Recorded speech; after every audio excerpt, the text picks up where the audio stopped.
6 വർഷങ്ങൾക്ക് മുന്നേ ബഹിരാകാശ നിരീക്ഷകർ ഒരു വിചിത്രമായ വസ്തു നമ്മുടെ സൗരയൂഥത്തിലൂടെ കടന്നു പോകുന്നത് കണ്ടു. ആ വസ്തുവിന് അവരൊരു പേരും നൽകി, ഓumuamua. ഇപ്പോൾ ഓumuamua നമ്മിൽ നിന്നും ഒരുപാട് അകലെയാണ്. അകലെയെന്ന് വെച്ചാൽ സൗരയൂഥത്തിലെ അവസാനത്തെ ഗ്രഹമായ നെപ്റ്റ്യൂണിന്റെ ഓർബിറ്റും കഴിഞ്ഞുപോയി. നമ്മുടെ ദൃശ്യപരിധിക്കും അപ്പുറത്തെത്തിയ ഓumuamuaയെ ഇനി നമ്മുടെ ഒരു ടെലസ്കോപ്പുകൾക്കും ഒരിക്കലും നിരീക്ഷിക്കാനാകില്ല. കണ്ടുപിടിച്ച നാൾ മുതൽ ഇന്നും ഈ വസ്തുവിനെ ചൊല്ലിയുള്ള തർക്കങ്ങൾ ശാസ്ത്രലോകത്തിൽ നിറഞ്ഞു നിൽക്കുകയാണ്.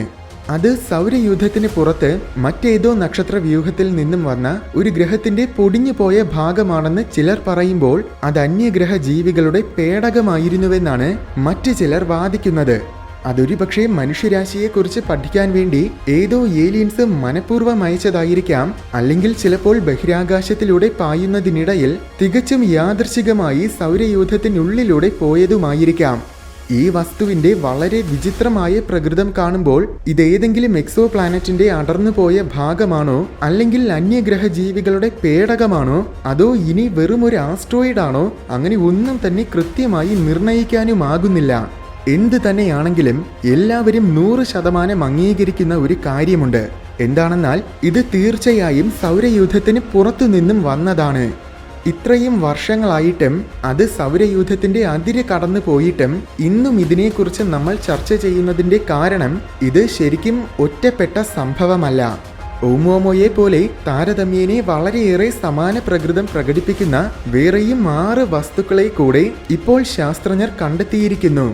ഈ വിചിത്ര വസ്തുക്കൾക്കെല്ലാം പൊതുവെയുള്ള ഒരു പ്രത്യേകത എന്താണെന്നാൽ ഇവയെല്ലാം ബഹിരാകാശ പേടകങ്ങളെ പോലെ അതിശയകരമായ വേഗത്തിലാണ് സഞ്ചരിക്കുന്നത്. അത് ശാസ്ത്രജ്ഞരെ എല്ലാം സംഭ്രമിപ്പിക്കുന്ന ഒരു കാര്യമാണ്. എങ്ങനെയാണ് ഇവയ്ക്ക് ഇത്രയും വേഗത്തിൽ സഞ്ചരിക്കാൻ കഴിയുന്നത്?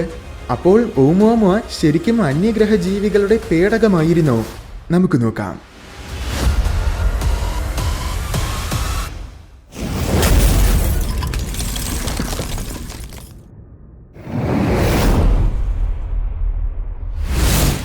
സൗരയൂഥത്തിന് പുറത്തുനിന്നും വന്നതാണെന്ന് സ്ഥിരീകരിക്കപ്പെട്ട ആദ്യത്തെ ബഹിരാകാശ വസ്തുവാണ് ഓumuamua. 2017 ഒക്ടോബർ 19 ഹവായിലെ ഹലേക്ല ഒബ്സർവേറ്ററിയിലൂടെയാണ് ഇതിനെ കണ്ടെത്തിയത്. അപ്പോഴേക്കും ഇത് ഭൂമിയിൽ നിന്നും ഏകദേശം 3.5 കോടി കിലോമീറ്റേഴ്സ് അകലെ എത്തിയിരുന്നു. അതായത് ഭൂമിയിൽ നിന്ന് ചന്ദ്രൻ വരെയുള്ള ദൂരത്തിന്റെ 85 മടങ്ങോളം ദൂരത്തിൽ. അപ്പോഴത് സൂര്യനിൽ നിന്നും അകലുകയായിരുന്നു. കണ്ടപ്പോൾ തന്നെ ഈ വസ്തു തികച്ചും വിചിത്രമാണെന്ന കാര്യം ശാസ്ത്രജ്ഞർ ശ്രദ്ധിച്ചു. ഇതിന്റെ വലിപ്പം ഏകദേശം 100 മുതൽ 1000 മീറ്റേഴ്സ് വരെയാണ്. ഇതിന് പരന്നതുപോലത്തെയോ അല്ലെങ്കിൽ സിഗരറ്റിൻ്റേത് പോലത്തെയോ ആകൃതിയായിരിക്കുമെന്നാണ് നിഗമനം. ഇത് സഞ്ചരിക്കുന്ന ദിശയും വേഗതയും ഒക്കെ കണ്ടപ്പോൾ ഇത് സൗരയൂഥത്തിന് പുറത്തേക്ക് പോയിക്കൊണ്ടിരിക്കുകയാണെന്ന കാര്യവും ഇത് സൗരയൂഥത്തിനുള്ളിലുള്ള വസ്തുവല്ല എന്ന കാര്യവും അവർക്കാദ്യമേ തന്നെ മനസ്സിലായി. അതുകൊണ്ടാണ് അതിന് അകലെ നിന്നും വന്ന ദൂതൻ എന്നർത്ഥമുള്ള ഓumuamua എന്ന ഹവായിയൻ പേര് നൽകിയത്. ഇത്തരം വസ്തുക്കൾ നിരന്തരമായി നമ്മുടെ സൗരയൂഥത്തിലൂടെ പോകുന്നുണ്ടായിരിക്കുമെന്ന് പണ്ടേ തന്നെ ശാസ്ത്രജ്ഞർക്കറിയാമായിരുന്നു. എങ്കിലും അത്തരം ഒരു വസ്തുവിനെ ആദ്യമായി നേരിട്ട് കണ്ടെത്തിയതിനാൽ അതിനെ നിരീക്ഷിക്കാനും മനസ്സിലാക്കാനും ശാസ്ത്രലോകത്തിന് അതിയായ ജിജ്ഞാസയുണ്ടായിരുന്നു. സൗരയൂഥത്തിൽ നമ്മൾ സാധാരണ കണ്ടിട്ടുള്ള വസ്തുക്കൾക്കും സൗരയൂഥത്തിന് പുറത്തുള്ള വസ്തുക്കൾക്കും തമ്മിൽ എത്രത്തോളം വ്യത്യാസമുണ്ടെന്ന് മനസ്സിലാക്കുക എന്നതായിരുന്നു അവരുടെ പ്രധാന ഉദ്ദേശം. അങ്ങനെ അവരതിനെ നിരീക്ഷിക്കാൻ തുടങ്ങിയപ്പോഴാണ് അതിന് നിരവധി അസ്വാഭാവികതകളുണ്ടെന്ന കാര്യം അവർ തിരിച്ചറിഞ്ഞത്.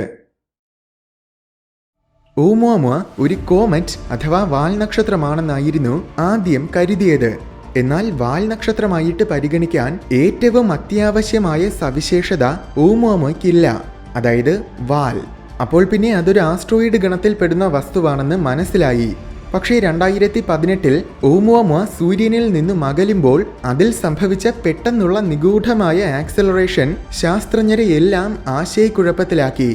വെറും 17 മീറ്റർ പെർ സെക്കൻഡ് വേഗത്തിലാണ് അന്ന് അത് ആക്സലറേറ്റ് ചെയ്യപ്പെട്ടത്. അത് ചെറിയൊരു വേഗതയാണെങ്കിലും അതെങ്ങനെ സംഭവിച്ചു എന്നത് വലിയൊരു ചോദ്യചിഹ്നമായി. സൂര്യന് സമീപത്തെത്തുമ്പോഴാണെങ്കിൽ അത് സൂര്യന്റെ ഗ്രാവിറ്റി കാരണം സംഭവിച്ചതാണെന്ന് പറയാമായിരുന്നു. എന്നാൽ ഇത് സംഭവിച്ചത് സൂര്യനിൽ നിന്നും അകന്ന് മാർസിന്റെ ഓർബിറ്റിനും അപ്പുറത്തെത്തിയപ്പോഴാണ്. അങ്ങനെയെങ്കിൽ ഒരുപക്ഷെ ജൂപ്പിറ്ററിന്റെ ഗ്രാവിറ്റി കാരണം സംഭവിച്ചതാണെന്നും പറയാമായിരുന്നു. എന്നാൽ അന്ന് ജൂപ്പിറ്റർ സൗരയൂഥത്തിന്റെ മറുവശത്തിലായിരുന്നു. അപ്പോൾ പിന്നെ എന്തായാലും ഇത് മറ്റു ബഹിരാകാശ വസ്തുക്കളുടെ ഗ്രാവിറ്റി കാരണമുണ്ടായതല്ല. എങ്കിൽ പിന്നെ ഓumuamua വേഗത എങ്ങനെയാണ് കൂടിയത്? തുടർന്ന് മാസങ്ങളോളം കാലം ശാസ്ത്രജ്ഞരെല്ലാം ഓumuamua നിരീക്ഷിക്കുന്നുണ്ടായിരുന്നു. കുറച്ചു നാളുകൾ കഴിഞ്ഞു നോക്കിയപ്പോൾ വേഗതയിൽ വന്ന വ്യതിയാനം കാരണം അത് നേരത്തെ സഞ്ചരിക്കുന്ന പാതയിൽ നിന്നും കുറച്ച് വ്യതിചലിച്ചാണ് സഞ്ചരിക്കുന്നത്. ഇതിന്റെ കാരണം എന്തായിരിക്കുമെന്ന് മനസ്സിലാക്കാൻ ശാസ്ത്രജ്ഞർ പല ആശയങ്ങളും മുന്നോട്ട് വെച്ചു. ഓumuamua വേഗത്തിൽ വന്ന വ്യത്യാസം ഒരുപക്ഷെ സോളാർ വിൻഡ് കാരണം സംഭവിച്ചതായിരിക്കുമെന്നാണ് ആദ്യം കരുതിയത്. എന്നാൽ ഓumuamua പോലെ വലിയൊരു വസ്തുവിനെ ആക്സിലറേറ്റ് ചെയ്യിക്കാനുള്ള ശക്തിയൊന്നും സോളാർ വിൻഡിനില്ല. അതുകൊണ്ട് ഈ ആശയത്തിനെ ആദ്യമേ തന്നെ അവഗണിച്ചു. അപ്പോൾ മറ്റൊരാശയം മുന്നോട്ട് വന്നു. കോമറ്റുകൾ സൗരയൂഥത്തിന്റെ ഉള്ളിലോട്ട് പ്രവേശിക്കുമ്പോൾ അവയിലുള്ള ഐസ് പദാർത്ഥങ്ങൾ സൂര്യതാപം കാരണം ഉരുകി നീരാവിയാവുകയും ഈ വാതകം കോമറ്റിൽ നിന്നും പുറന്തള്ളപ്പെടുകയും ചെയ്യും. ഈ പുറന്തള്ളപ്പെടുന്ന വാതകങ്ങളും പൊടിപടലങ്ങളുമാണ് കോമറ്റിന്റെ പിന്നിൽ വാലി പോലെ കാണപ്പെടുന്നത്. വാതകം പുറത്തു പോകുന്ന ശക്തിയിൽ കോമറ്റുകൾക്ക് ചെറിയൊരു ആക്സിലറേഷനും കിട്ടും. ഒരുപക്ഷെ ഇങ്ങനെയായിരിക്കും ഓumuamua ആക്സിലറേറ്റ് ചെയ്യപ്പെട്ടതെന്ന് ചിന്തിക്കാമായിരുന്നു. പക്ഷേ അങ്ങനെ യാതൊരു തരത്തിലുമുള്ള വാലും ഓumuamua അവർക്ക് കണ്ടെത്താനായില്ല. അങ്ങനെ ഈ ആശയത്തിനെയും അവഗണിച്ചു. അത് കൂടുതൽ അസാധാരണമായ ആശയങ്ങൾക്ക് വഴിയൊരുക്കി. ഓumuamua സംബന്ധിച്ച് ഏറ്റവും പ്രശസ്തി നേടിയ ആശയങ്ങളിലൊന്ന് ഹാർവാർഡ് സർവകലാശാലയിലെ പ്രൊഫസറായ A.V. ലോബ് എന്ന ജ്യോതിശാസ്ത്രജ്ഞന്റെ സിദ്ധാന്തമാണ്. അദ്ദേഹത്തിന്റെ ആശയത്തിൽ ഓumuamua ശരിക്കും ഏലിയൻ ടെക്നോളജിയാണ്. അദ്ദേഹത്തിന്റെ നിഗമനപ്രകാരം സൂര്യന്റെ സോളാർ വിൻഡിന് ഓumuamua ആക്സിലറേറ്റ് ചെയ്യാനാകും. പക്ഷേ അത് തീരെ കനം കുറഞ്ഞതായിരിക്കണം. കനം കുറഞ്ഞതെന്ന് വെച്ചാൽ പരമാവധി 1 മില്ലിമീറ്റർ കട്ടി മാത്രമേ ഉണ്ടായിരിക്കാൻ പാടുള്ളൂ. 1000 മീറ്റേഴ്സോളം വലിപ്പവും വെറും 1 മില്ലിമീറ്റർ മാത്രം കട്ടിയുമുള്ള ഒരു വസ്തു പ്രകൃതിയിൽ സ്വാഭാവികമായിട്ടുണ്ടാകാൻ തീരെ സാധ്യതയില്ല. അങ്ങനെയാണെങ്കിൽ ഇത് കൃത്രിമമായിട്ടുണ്ടാക്കിയ ഒരു വസ്തുവായിരിക്കണം. നക്ഷത്രങ്ങളിൽ നിന്ന് സോളാർ വിൻസ് വന്ന് പതിക്കുമ്പോൾ അതിനെ ഉപയോഗിച്ച് ആക്സിലറേറ്റ് ചെയ്ത് ബഹിരാകാശത്തിലൂടെ യാത്ര ചെയ്യാൻ സാധിക്കുന്ന ഒരു തരത്തിലുള്ള സാറ്റലൈറ്റ് ആയിരിക്കും ഓumuamua. ഈ സിദ്ധാന്തത്തിനെ പലരും അംഗീകരിക്കാനുള്ള കാരണം ഇതുപോലുള്ള സാറ്റലൈറ്റുകൾ നിർമ്മിക്കാൻ ഇപ്പോൾ തന്നെ നമ്മളും പദ്ധതിയിടുന്നുണ്ട്. എന്നാൽ ഡാരിൽ സെലിഗ്മാൻ എന്ന വേറൊരു ഗവേഷകൻ ഇതിനേക്കാൾ മെച്ചപ്പെട്ടതും കൂടുതൽ പ്രായോഗികവുമായ മറ്റൊരാശയം മുന്നോട്ട് വെച്ചു. അദ്ദേഹത്തിന്റെ സിദ്ധാന്തമനുസരിച്ച് ഓumuamua നിന്നും വാതകങ്ങളൊന്നും പുറത്തു വരാത്തതിന്റെ കാരണം ചിലപ്പോൾ ഹൈഡ്രജൻ പോലത്തെ അദൃശ്യമായ വാതകങ്ങളായിരിക്കും അതിൽ നിന്നും വമിക്കുന്നത്. അതിനെ നിരീക്ഷിക്കാൻ ഉപയോഗിച്ച നമ്മുടെ ഒബ്സർവേറ്ററുകൾക്ക് അത്തരം വാതകങ്ങൾ കണ്ടുപിടിക്കാനുള്ള കഴിവില്ല. ഓumuamua ഒരുപക്ഷെ മുഴുവൻ ഹൈഡ്രജൻ കൊണ്ട് നിർമ്മിതമായ ഒരു ഹൈഡ്രജൻ ഐസ്ബർഗ് ആയിരിക്കും. സൂര്യന്റെ സമീപത്തോട്ട് വന്നപ്പോൾ സൂര്യതാപം കാരണം ഈ ഹൈഡ്രജൻ ഉരുകിപ്പോയി. അതാണ് ഓumuamua ആക്സിലറേഷന് കാരണമായത്. കേൾക്കുമ്പോൾ ഇത് വളരെ പ്രായോഗികമായ സിദ്ധാന്തമായിട്ട് തോന്നും. പക്ഷേ ഈ സിദ്ധാന്തത്തിനും ഒരു വലിയ പ്രശ്നമുണ്ട്. എന്താണെന്നാൽ ഇത് ഏറ്റവും സമീപത്തുള്ള നക്ഷത്ര വ്യൂഹത്തിൽ നിന്നുമാണ് വന്നതെങ്കിൽ പോലും ഇത് സൗരയൂഥത്തിലെത്താൻ പല കോടിക്കണക്കിന് വർഷങ്ങൾ എടുത്തിട്ടുണ്ടാകും. ഹൈഡ്രജൻ പോലത്തെ ഘടകങ്ങൾ കൊണ്ടാണ് നിർമ്മിതമായിരിക്കുന്നതെങ്കിൽ അത് സൗരയൂഥത്തിലെത്തുന്നതിനും കാലങ്ങൾക്ക് മുന്നേ തന്നെ മുഴുവൻ ഉരുകി തീരേണ്ടതാണ്. അങ്ങനെ ഡാരിലിന്റെ ആശയത്തിനെ ഭൂരിപക്ഷം പേരും പുറന്തള്ളി.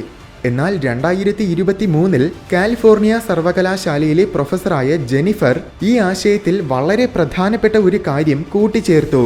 എന്താണെന്നാൽ തീവ്രമായ തണുത്ത അവസ്ഥയിലായിരിക്കുമ്പോൾ ജലത്തിന്റെ ഐസിന് ഹൈഡ്രജനെ ഉള്ളിൽ ട്രാപ്പ് ചെയ്ത് വയ്ക്കാൻ കഴിയും. ചെറിയ ചൂടിലൊന്നും ഈ ജലം ഉരുകില്ല. സൂര്യതാപമേൽക്കുമ്പോൾ ഈ ജലം ഉരുകുന്നതിന്റെ അനന്തരഫലമായി അതിന്റെ ഉള്ളിലുണ്ടായിരുന്ന ഹൈഡ്രജൻ പുറന്തള്ളപ്പെടും. അങ്ങനെ ചിന്തിക്കുമ്പോൾ ഡാരിലിന്റെ ആശയം ഓumuamua വിശദീകരിക്കാൻ വളരെ ഉത്തമമാണ്. നിലവിൽ ശാസ്ത്രലോകം കൂടുതൽ പ്രാധാന്യം നൽകുന്നതും കൂടുതൽ പേരും അംഗീകരിക്കുന്നതും ഡാരിലിന്റെ ആശയത്തിനെയാണ്. ഇത്തരം ഹൈഡ്രജൻ കോമറ്റുകൾക്ക് അദ്ദേഹം പുതിയൊരു പേരും നൽകി, ഡാർക്ക് കോമറ്റ്സ്. ഡാരിലും അയാളുടെ കീഴിലുള്ള ഒരു സംഘം ശാസ്ത്രജ്ഞരും ചേർന്ന് ഓumuamua പോലത്തെ വേറെയും വസ്തുക്കൾ ഇനിയും സൗരയൂഥത്തിൽ ഉണ്ടോ എന്ന് കണ്ടെത്താൻ ശ്രമിച്ചു. ഓumuamua പോലെ എന്ന് വെച്ചാൽ സാധാരണ കോമറ്റുകളെ പോലെ വാലില്ലാത്തതും എന്നാൽ ഗ്രാവിറ്റിയുടെ സഹായമില്ലാതെ ആക്സിലറേറ്റ് ചെയ്യപ്പെടുന്നതുമായ വസ്തുക്കൾ. അത് സൗരയൂഥത്തിന് പുറത്തുനിന്നും വന്നതോ അല്ലാത്തതോ ആയിരിക്കാം. അങ്ങനെ നടത്തിയ അന്വേഷണത്തിൽ ഓumuamua പോലത്തെ വേറെയും 6 വസ്തുക്കളെ കൂടെ കണ്ടെത്താൻ അവർക്ക് സാധിച്ചു. ഈ വസ്തുക്കൾക്കെല്ലാം തീരെ വലിപ്പം കുറവായിരുന്നു. കുറവെന്ന് വെച്ചാൽ അതിലൊരെണ്ണത്തിന് 3 മീറ്റേഴ്സ് പോലും വ്യാസമുണ്ടായിരുന്നില്ല. പ്രത്യക്ഷത്തിൽ അവയെല്ലാം ആസ്ട്രോയിഡുകളെ പോലെയായിരുന്നു. ഈ വസ്തുക്കളെല്ലാം നമ്മുടെ ഭൂമിക്ക് സമീപത്ത് കൂടെ സൂര്യനെ വലം വയ്ക്കുന്നതാണ്. അതായത് അവയൊന്നും തന്നെ സൗരയൂഥത്തിന് പുറത്തുനിന്നും വന്നവയല്ല.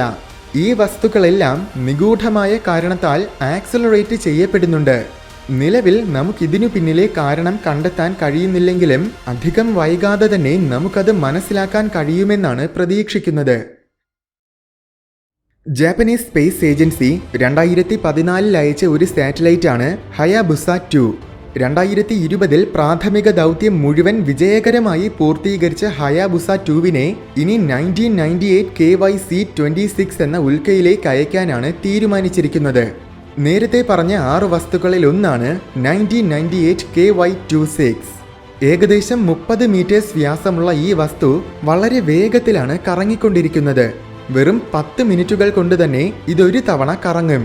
ഹയാബുസ 2 പേടകം 2031 ആകുമ്പോഴേക്കും ഈ ആസ്ട്രോയിഡിന്റെ സമീപത്തെത്തുകയും അതിനെ നിരീക്ഷിക്കുകയും ചെയ്യും.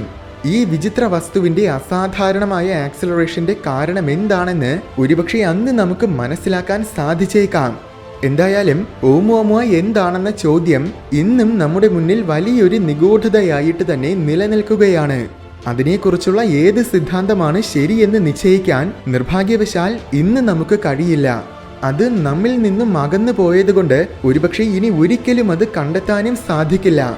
എന്നിരുന്നാലും അതിനു സമാനമായ പ്രകൃതമുള്ള വേറെയും വസ്തുക്കളെ കണ്ടുപിടിച്ചതിനാൽ തീർച്ചയായും അവയെ നിരീക്ഷിക്കാനുള്ള ജിജ്ഞാസ നമുക്കുണ്ടാകും. കാരണം അതിലൂടെ ഈ നിഗൂഢതയ്ക്കു പിന്നിലെ എന്തെങ്കിലും രഹസ്യങ്ങൾ നമ്മൾ കണ്ടുപിടിക്കാതിരിക്കില്ല. ഓumuamua വെറുമൊരു ആസ്ട്രോയിഡ് മാത്രമായിരുന്നോ? അതോ ഇനി ശരിക്കും അന്യഗ്രഹ ജീവികളുടെ പേടകമായിരുന്നോ? എന്താണ് നിങ്ങൾക്ക് തോന്നുന്നത്? കമന്റ് ബോക്സിലൂടെ അറിയിക്കൂ.